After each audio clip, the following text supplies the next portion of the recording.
আপনি আমি খুব ভালো করেই জানি যে আমরা আমাদের জীবনে কি কি বড় পাপ করেছি, আমাদের বিবেক জানিয়ে দিবে না? আমরা কিন্তু ভালো করেই জানি যে আমরা আমাদের জীবনে কি কি বড় পাপ করেছি। কত বছর নামাজ পড়িনি, কত বছর রোজা রাখি নাই, কত বছর জাকাত দেই নাই, কার কার ক্ষতি করেছি, কার কার উপর জুলুম করেছি, কয়বার জেনা করেছি, কয়টা মেয়ের সাথে সম্পর্ক করেছি, কতদিন বেপর্দায় চলেছি, বয়ফ্রেন্ডের সাথে কোথায় কোথায় ঘুরেছি, বয়ফ্রেন্ডের সাথে কি কি করেছি। এখন তো গার্লফ্রেন্ডও কি কি করে, তাই না ভাই? সুবহানাল্লাহ। আর কিসের জন্য অপেক্ষা করছেন? কিয়ামতের জন্য। আর কোন নিদর্শনের জন্য অপেক্ষা করছেন?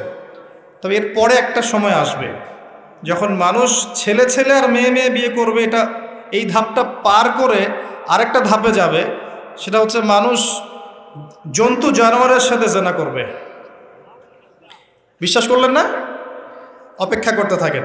যখন এটাও দেখবেন তখন আমার কথা মনে করে, ভাই কথাটা বলছিল আগেই, মানুষ জন্তু জানোয়ারের সাথেও জেনা করবে। ছেলে ছেলেকে বিয়ে করছে না, মেয়ে মেয়েকে বিয়ে করছে না, এবং এটাকে প্রমোট করা হচ্ছে এমনভাবে যে এটা একটা ভালো জিনিস, এটা একটা ব্যক্তি স্বাধীনতা, মানুষ চাইলে করতেই পারে। কয়দিন পরে দেখবেন মানুষ জন্তু জানোয়ারের সাথেও জেনা করে। বাচ্চাদেরকে মানুষ ধর্ষণ করছে না? এক সময় ছিল কি এই জিনিসটা? বাচ্চাদেরকে কেউ ধর্ষণ করতো? আজকে থেকে 100 বছর আগে ছিল? চিন্তা করে দেখেন, ছিল না। কিন্তু এখন স্বাভাবিক হয়ে যাচ্ছে না?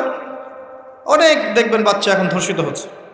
আর যেহেতু এগুলোর বিচার হয় না সুষ্ঠু, ধর্ষক পার পেয়ে যায়।